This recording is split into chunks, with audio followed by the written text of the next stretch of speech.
13 or 14, I couldn't figure out, I couldn't figure out power and accuracy.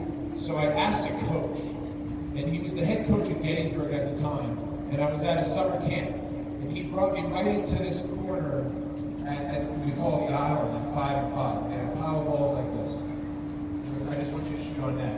And he followed my form, and he gave me corrections. And it was a combination of him picking this spot that imprinted me my practice routine, but also the crossover into what I used to practice in basketball, which is close to the net. Okay? We can't shoot for power if we don't develop the right form first. All right? So in hoops, you see folks going out and just hucking balls up from the three-point line and across. We come out and we start shooting from time to room at 12 to 15 yards.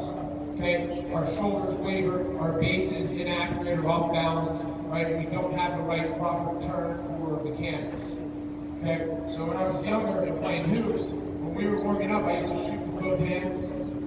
All right? And then I was taught to shoot just your follow-through arm. And then I had to, before I could shoot a free throw or a three-pointer, I'd have to stand right underneath the hoop and hit 10 shots in a row and swish them, no rim, with shooting a full release. Okay? A lot of people under the rim, I just push the ball in. All right? But that type of practice made sense to me because I was a basketball player first, then moved to lacrosse. Why I like to sit on the island and practice my overhand, sidearm, and underhand is that one, you lock your base in, so you're not going to get as tired from your time in rooms and other stuff. Two, you just work on your shooting mechanics. Right? And then three, you're close to the net, so hopefully you chase fewer goals. Okay? But here we are. Opposite foot forward, same kind of body makeup that we talked about with our stickwear. I'm also going to be pushing and pulling, and as we shoot with a little bit more pace, we're going to emphasize the snap of our wrist. My goal here is to work on shooting for that upper corner and snapping to that lower corner. Love it. Love it. Okay, so what we can do though is by working on the right mechanics, our accuracy can come from the snapping of our wrist. Our power can come from the snapping of our wrist. This becomes a catapult. The more that we snap our wrist, the higher the ball is going to release. Okay? The tighter we keep our wrist, the easier it is to drop the ball down. Most people shoot and tip off the goalie with their shoulder. You see guys shooting high, they lean up with their front shoulder, they want to shoot low, they dip down. Okay?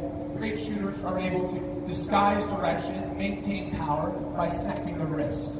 Alright, so I'm going to be lined up here, and the goal of this is to shoot for that corner with pace, okay, and try to build a rhythm.